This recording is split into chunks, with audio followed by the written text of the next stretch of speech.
is to say that he was a hybrid of the 20th century radical intellectual and the 19th century liberal moralist. This is why he was so acutely aware of the tensions that arose when liberalism evolved into radicalism, as it did for many American intellectuals in the 1930s and 1940s. Trilling's only published novel, The Middle of the Journey, published in 1947, was a dramatization of this confrontation. His essay collection, The Liberal Imagination, which followed 3 years later, analyzed the same issue in texts ranging from Henry James' The Princess Casamassima to the Kinsey Report. Trilling's correspondence shows that the publication of these books marked a watershed in his life and career. Before them, he was a junior professor at Columbia and a respected member of the New York intelligentsia. After them, he became an intellectual celebrity and an academic grandee with a national and international reputation. The last 25 years of his life saw him accumulate numerous honors as he emerged as a kind of emblem of the life of the mind. When Trilling died, his obituary was on the front page of the New York Times, and it spoke of him in reverential terms. His criticism was a moral function, a search for those qualities by which every age in its turn measured the virtuous man and the virtuous society.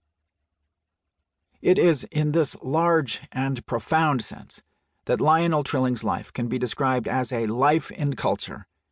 It is not simply that Trilling was in culture as a field, the way other people are in business or in medicine, though it is true that he worked in several areas of the culture industry, not just as a teacher and writer, but as a participant in radio and TV discussions, and as the editor of a subscription book club.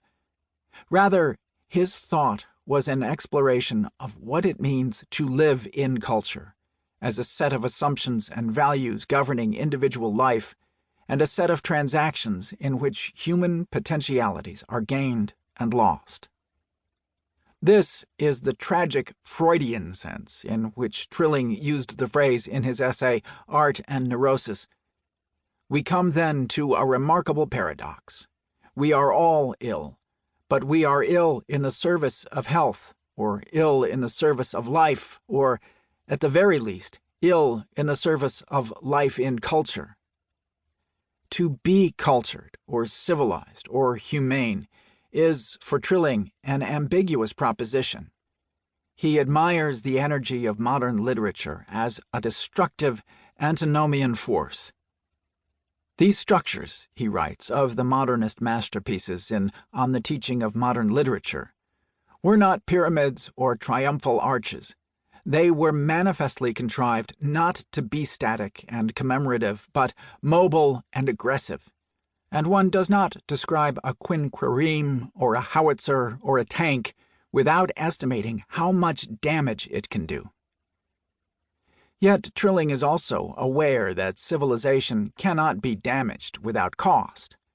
Many of his best essays attempt to measure what is gained and lost when we become modern in literature and thought. When Trilling wonders why readers do not enjoy Mansfield Park as much as Emma, or when he compares the wise passiveness of Wordsworth with the spiritual sensibility of rabbinic Judaism, he is not asking strictly literary questions. Rather, he is inviting the reader to reflect on the decline of traditional systems of ethics and values. My own interests, he wrote, lead me to see literary situations as cultural situations, and cultural situations as great elaborate fights about moral issues, and moral issues as having something to do with gratuitously chosen images of personal being. As this suggests, Trilling's exploration of literary and cultural questions would not be so dramatic and compelling if they were not questions he asked himself as well. He was acutely aware of the irony involved in becoming an icon of culture, because he knew well that life in culture comes at a cost. In his own life, he experienced this cost as the sacrifice of creative work for critical writing, and of personal experience for respectability and achievement. Indeed, Trilling's life was seldom outwardly dramatic.